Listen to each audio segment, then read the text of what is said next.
Oi pessoal, tudo bem? Estou aqui hoje para apresentar para vocês aquele Prezi, né? Aquela apresentação do Prezi, aquela dinâmica do Prezi que eu montei para falar do fluxo do projeto, do ciclo de vida do projeto.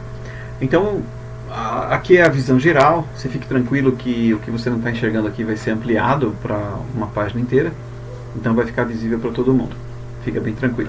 Tá, mas o que eu quero destacar aqui é que esse ponto aqui, esse passo aqui do Start, ele precede a iniciação e ele é dado com base em decisões que são tomadas previamente. Então, antes de um projeto ser aprovado, como você já deve ter visto, é feito um business case, um estudo de caso, é feito todo um trabalho de avaliação de viabilidade técnica, econômica, ambiental, social do projeto, que vai definir se o projeto vai ser feito ou não para a organização. E só retomando, né, para que se faz um projeto? Para resolver um problema, para criar um produto novo, enfim, para mudar alguma característica da organização, tá? Então vamos falar um pouquinho, né, desses passos anteriores aqui, e na sequência eu já vou falar do fluxo do projeto. Esse é o fluxo original, aquele que eu fiz 3 anos atrás, como eu tinha comentado, e que hoje claramente eu faria um pouco diferente, mas eu pelo menos reformulei aqui a parte relacionada à sexta edição do PMBOK, para não perder consistência e ficar de acordo com o que a gente está estudando no nosso módulo. E depois desse vídeo aqui, a gente até posso pensar numa atualização tal, e passo para vocês, mas no momento a gente vai trabalhar com esse mesmo, tá? Bom, então eu tenho aqui a área da esquerda, como eu te falei, que precede o projeto, atividades que precedem o projeto. Então daqui para frente, quando o projeto é aprovado, eu tenho aqui a iniciação, o planejamento, a execução, que gera as entregas, que passam, então, que vão para o monitoramento e controle, com o controle de qualidade. Ainda dentro do monitoramento e controle, eu faço a validação do escopo junto com o cliente, e aí eu venho para o encerramento aqui. As entregas aprovadas vão todas aqui para o encerramento, que transicionam, então, esse produto, esse serviço para a produção. Eu entrego o produto final para o cliente, ou outra situação. Há um fluxo de não conformidade aqui também, ó. Então, quando eu pego aqui essa reprovada que aparece aqui, o X vermelho, né, que sai do monitoramento de controle, ou do validar escopo, eu posso ter uma solicitação de mudança aqui em virtude de uma não conformidade. As solicitações de mudança podem vir de vários outros lugares, tá? Não só desses dois que eu apresento aqui para você. Que aqui eu coloquei um caso para a gente exemplificar. A solicitação de mudança, então, vai ser analisada pelo processo de realizar controle integral de mudança, e se ela for aprovada, ela vai direto para a execução. E eu já vou explicar por que ele vai direto para a execução, porque ele não volta para o planejamento. Porque algumas pessoas pensam que quando eu tenho algum problema, eu volto para o planejamento. Não, a gente não volta para o planejamento, para o grupo de processo de planejamento. O replanejamento, dada alguma falha, é feito aqui mesmo no monitoramento e controle. Então eu vou mostrar isso para você. E aí você faz o seguinte, você anota dúvidas que eventualmente você tenha para levar para quinta-feira para a nossa aula, tá bom? Então vamos lá. Vamos começar aqui pelo canto esquerdo, então, falando da ideia, né, da necessidade de um novo negócio dentro de uma organização. Então, imagina que você trabalha numa organização e a área de produtos pensou num novo produto para conquistar um novo mercado, ou ainda, né, surgiu uma nova demanda em virtude de uma necessidade estratégica ou de uma regulamentação, e você precisa fazer um projeto para fazer com que o seu produto se enquadre nessa nova regulamentação.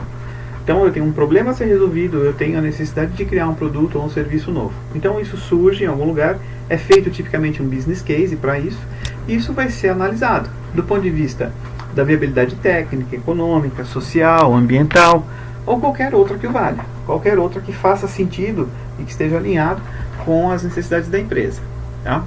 Uma vez que esse estudo de viabilidade é feito e é apresentado, então a organização tem condições de tomar a decisão por fazer ou não o projeto.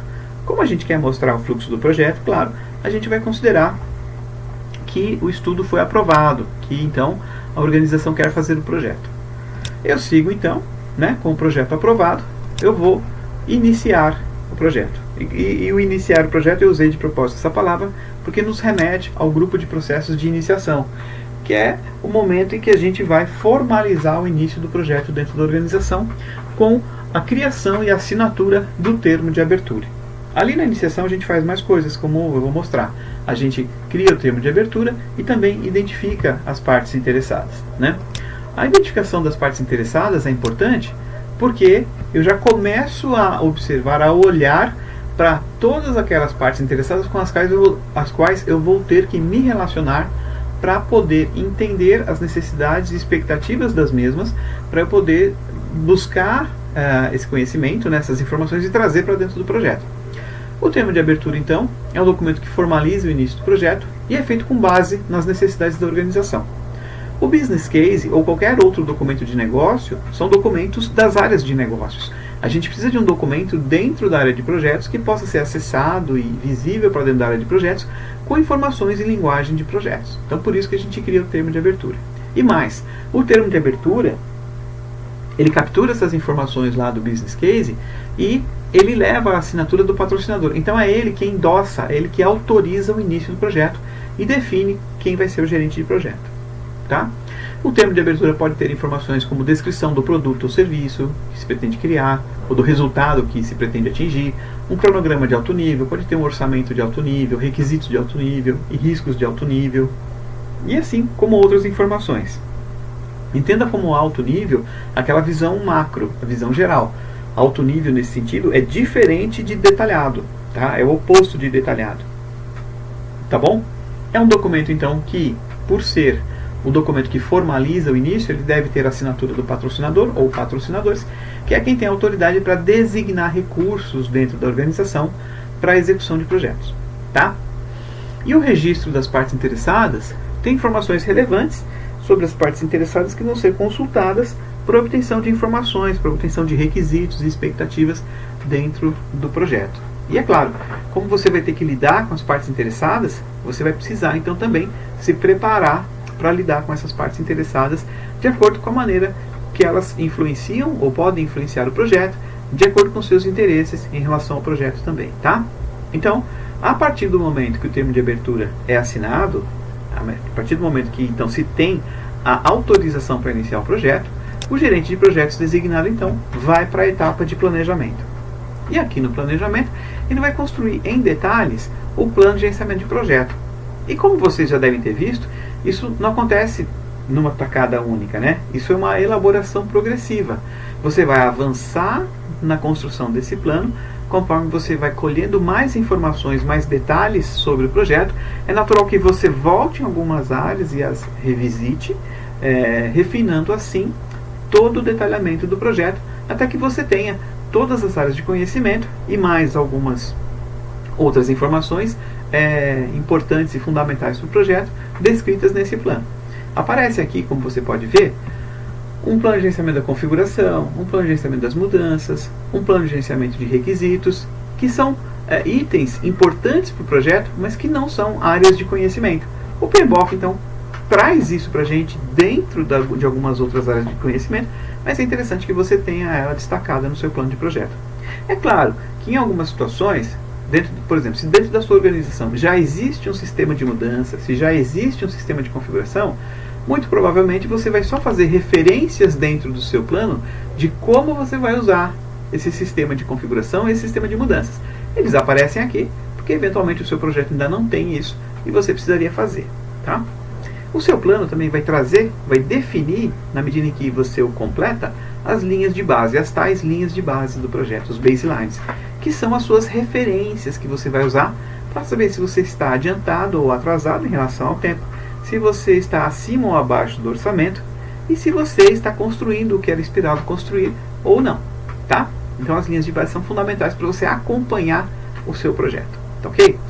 Quando é terminado esse planejamento, a gente vai atrás das assinaturas, porque o planejamento acaba virando, né, esse plano de gerenciamento do projeto, ele acaba se tornando um grande contrato entre a organização e a equipe que gerencia o projeto. Então é o acordo interno que tem sobre o que precisa ser feito e como vai ser feito. Por isso que a gente busca essas assinaturas, porque as pessoas que estão envolvidas aqui, elas concordaram com aquele custo, concordaram com aquele prazo, concordaram com aqueles padrões de qualidade que ficaram definidos no plano. Então elas não podem cobrar você sobre coisas diferentes dessas depois. Eles podem até querer mudar, mas aí tem que entrar num processo de gestão de mudanças formal. Tá? Por isso que é importante também você ter um processo de gerenciamento de mudança, porque se eles quiserem mudar prazos, quiserem mudar orçamento, quiserem mudar escopo, há que se pensar em como vai se fazer isso, tá bom? Bom, uma vez que você tem o plano feito, a gente vai para o grupo de processo de execução. E a execução, ela cuida então de materializar aquilo que foi pensado. Lá no planejamento, a gente definiu o que a gente ia fazer. A gente definiu em detalhes. A gente criou documentos, a gente criou plantas baixas, a gente criou fachadas, né, no caso de construção civil, a gente construiu as plantas de engenharia elétrica, hidráulica, mas tudo ali ainda é documentação de projeto, ainda é plano.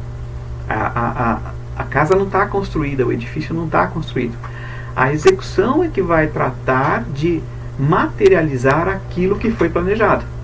Então, quando eu falo de planejamento, eu posso ter como resultado de planejamento uma série de documentos construídos, sim, mas são documentos que mostram como as coisas vão ser feitas. Elas te dão uma visão de futuro. A execução é que materializa aquilo que foi planejado, aquilo que foi pensado no planejamento. E tudo começa aqui pelo orientar e gerenciar o trabalho do projeto, que é quando acontece, tipicamente, a kick-off meeting, a reunião de kick-off, que é quando o time de planejamento orienta o time de execução sobre como o projeto vai ser feito, sobre o que e como o projeto vai ser feito. O plano é apresentado para a equipe de execução, para que a equipe de execução então tenha maturidade ou tenha condições de executar o plano. Tá? Então vale aquela máxima de que a execução segue o plano e não o contrário. Né? A gente não pode ir fazendo e depois atualizar a documentação. Não, isso está errado. Eu preciso primeiro ter planejado, ter pensado, ter identificado a melhor maneira de construir alguma coisa para só depois construí-la. A gente não deve usar tentativa e erro. Tá bom? E aí tem uma série de outros processos, alguns novos, né, como por exemplo gerenciar o conhecimento do projeto, que vem dentro da 6ª edição. Gerenciar a qualidade mudou o nome, era realizar a garantia da qualidade, virou gerenciar a qualidade, que é relativo à qualidade, mas não mudou, o processo não mudou, só foi uma mudança de nome. Adquirir recursos também é um nome novo para alguma coisa que já existia, só que agora mais abrangente.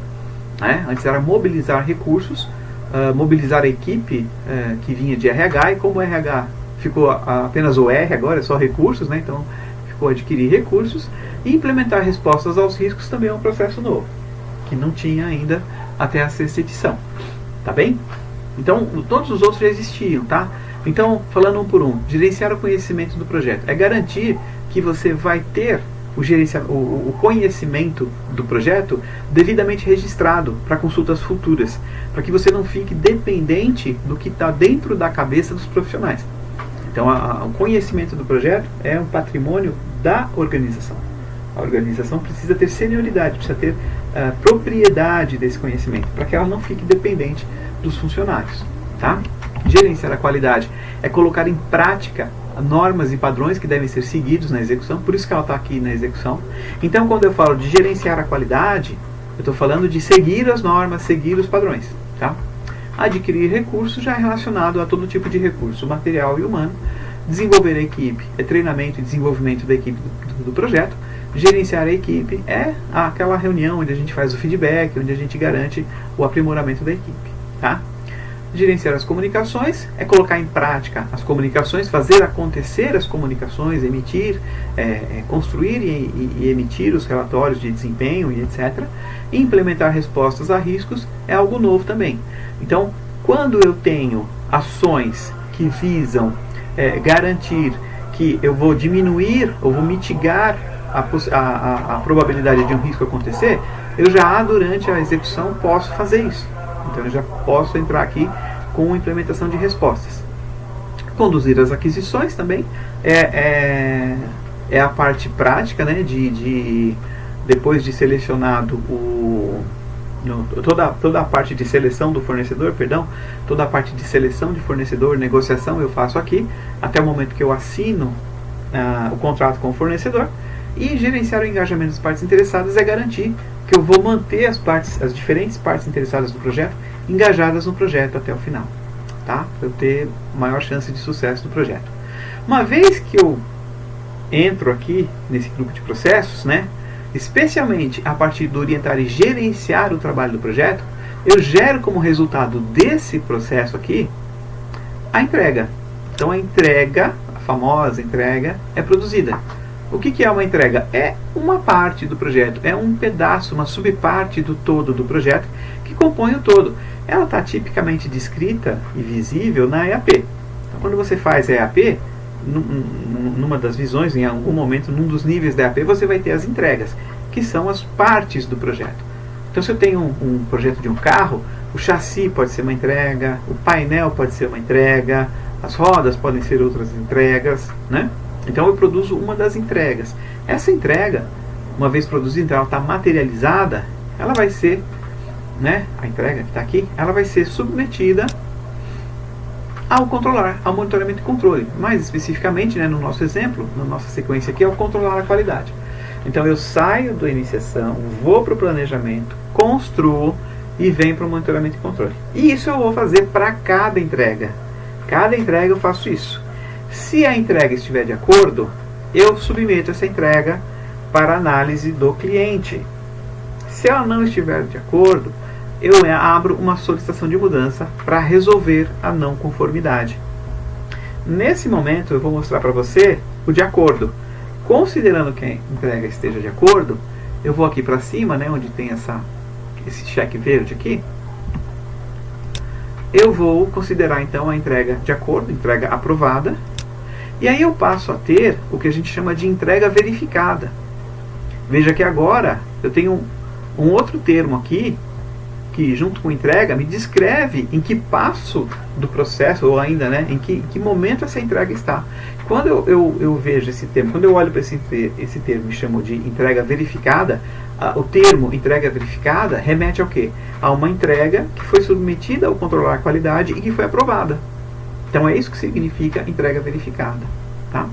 Depois que ela foi aprovada, então, se ela foi aprovada pela equipe do projeto, porque é a equipe do projeto que faz esse primeiro teste, ela é submetida ao cliente final, que vai validar escopo. E o que é validar escopo, Rogério? Validar escopo é um processo feito pelo cliente que vai fazer com que o cliente submeta a sua entrega a determinados testes para se certificar que ela atende aos requisitos do projeto. Porque o cliente, ele enxerga requisito. Ele sabe o que ele requisitou, ou ele deveria saber, né, o que ele requisou, o que é um requisito do projeto. E agora, esse processo é um processo que ele faz para verificar se realmente aquilo que você está entregando atende os requisitos do projeto. Está efetivamente atendendo aos requisitos do projeto. E se estiver atendendo, eu vou separando essas entregas em blocos. Eu vou ter, né, o que a gente chama de entrega aceita, como aparece aqui, ó. Então a entrega aceita é aquela entrega que foi produzida, que passou pelo controlar qualidade e que passou pelo validar escopo. E que agora vai ficar na prateleira esperando todas as outras entregas, que compõem o produto final do projeto. O produto final do projeto é composto por todas aquelas entregas que juntas, integradas, né, formam o produto final do projeto, ou da fase, né, que é encerrar projeto ou fase. Então, aí eu vou buscar junto ao cliente o aceite na fase ou no projeto, que é o conjunto das entregas, todas elas integradas, funcionando como um produto final. Então, quando eu estou nesse processo aqui, e isso é aprovado, eu vou para a chamada transição. Aí eu tenho o aceite do cliente, então eu posso entregar a chave para ele usar o produto, eu posso colocar o produto numa linha de produção, eu posso disponibilizar um site para ser usado pelos internautas, pela intranet, enfim, eu estou com o produto pronto para ser usado pelo cliente final, pelo usuário final. Tá? É a famosa transição. Então depois que tudo termina, eu vou para a transição, que acontece lá no encerramento, e aí eu tenho o fim do processo. Eu tenho a entrega final colocada em produção. Tá muito resumido. Eu teria que ter processos aqui de treinamento do suporte técnico, eu teria que ter um monte de outros processos, mas eu queria te dar um passo a passo bem básico, bem didático, de onde eu estou para onde eu vou dentro do projeto, ok? Tá? Bom, na sequência, eu vou mostrar para você a não conformidade. Eu te mostrei o que a gente chama de caminho suave, né? Eu te mostrei como que seria se tudo desse certo. E se alguma coisa não der certo? Né? É o que descreve esse texto aqui. Ó.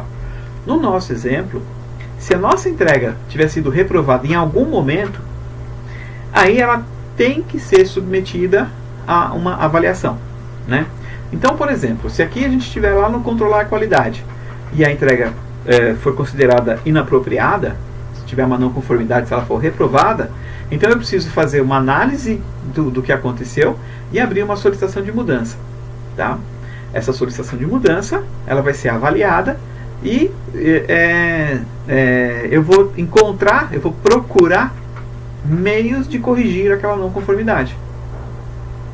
A solicitação de mudança, então ela traz o problema que foi feito, traz, né, através do relatório de desempenho. O relatório de desempenho traz os dados que foram encontrados nos testes, e a solicitação de mudança então vai dizer, olha, baseado nesses resultados, é necessário que se façam essas mudanças.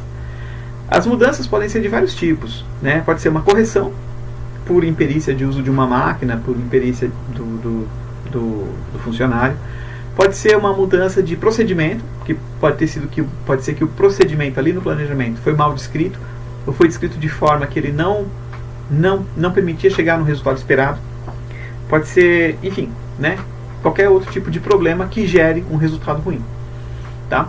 Quando eu faço essa análise, no final da análise, eu tenho que ter alguns dados, como por exemplo, olha, e tem esse problema, para resolver precisa fazer isso, e para fazer isso é necessário mais uma quantia de dinheiro e mais um tempo, um determinado tempo. Então veja, eu estou mexendo com escopo, custo e orçamento e prazo, né? Estou mexendo com escopo, que é o que quando eu falo, eu preciso fazer mais isso, ou eu preciso fazer tal coisa, eu estou mexendo em escopo. E para fazer tal coisa eu preciso de mais tempo, estou mexendo com cronograma. E fazer tal coisa nesse tempo vai me custar mais tanto, porque provavelmente eu vou ter que alocar pessoas, vou ter que alocar máquinas para fazer isso. Então você concorda que aí eu já estou num processo de replanejamento? Então o replanejamento acontece dentro de monitoramento e controle, dentro da análise da solicitação de mudança. Por isso que ao final do processo, quando uma solicitação de mudança é aprovada, ela vai direto para a execução. Porque já se mediu os impactos, ou já se mediram os impactos de escopo, prazo e custo para atender aquela solicitação de mudança. Vamos ver isso na prática?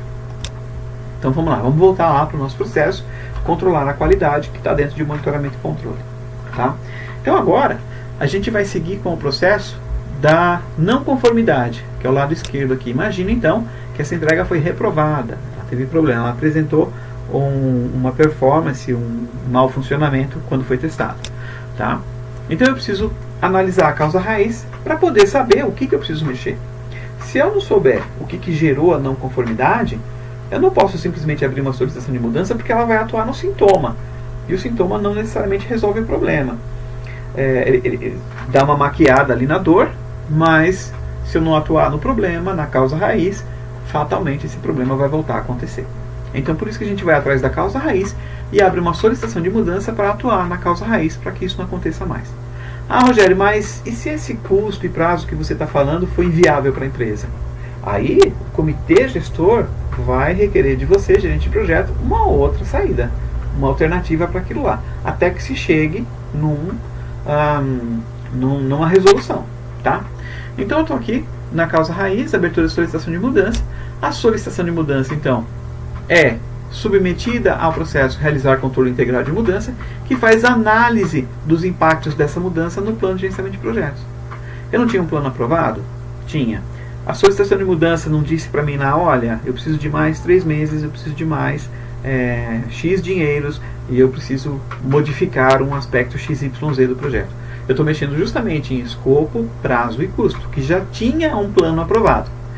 Se eu estou mexendo nisso, eu preciso submeter de novo para aprovação. E para isso eu tenho um comitê de controle de mudança que aprova ou não. Como eu já disse, se esse comitê não aprovar, volta para o gerente de projeto procurar outra solução. Se ele aprovar, aí eu vou fazer as atualizações dos documentos do projeto, vou gerar então uma versão 2 do plano de gerenciamento de projeto, porque até então ele não tinha sido aprovado, eu não podia gerar, né? Então eu apresentei as mudanças, o comitê aprovou as mudanças, e aí então eu atualizo o documento do projeto para uma versão 2, do plano de gerenciamento de projeto, 2 ou 3 ou 4, né, dependendo de onde estiver no seu projeto, é uma versão superior. E aí sim, se for aprovada, como diz aqui, ó, se aprovada, né, solução de mudança aprovada, que é um outro termo importante, né, aprovada, aí sim eu volto aqui para execução, porque agora eu tenho um plano 2 para seguir. Aquele plano 1 ficou no histórico do projeto. Em algum momento o plano 2 foi aprovado, né, ele ganhou visibilidade, e é a partir desse plano 2 que eu vou fazer o trabalho daqui para frente. E aí, a sequência é a mesma. A partir daqui, tudo se repete. Eu volto a ter as entregas produzidas, eu volto a fazer controlar a qualidade, até que essa entrega seja aprovada e siga o seu fluxo até a entrega final do produto. Tá bem? Bom, a ideia era essa, e você vai fazer esse ciclo de execução, monitoramento e controle até que você tenha todas as entregas aprovadas, para que você possa chegar à finalização do projeto ou da fase aqui no final. Tá legal? Tá bom, gente? Espero que tenha sido ficado claro aí, que tenha dado alguma luz aí para você. E é claro, a gente volta a falar disso aí na aula, e se ficou alguma dúvida a gente tira lá, tá bom? Obrigado, um abraço, até a próxima.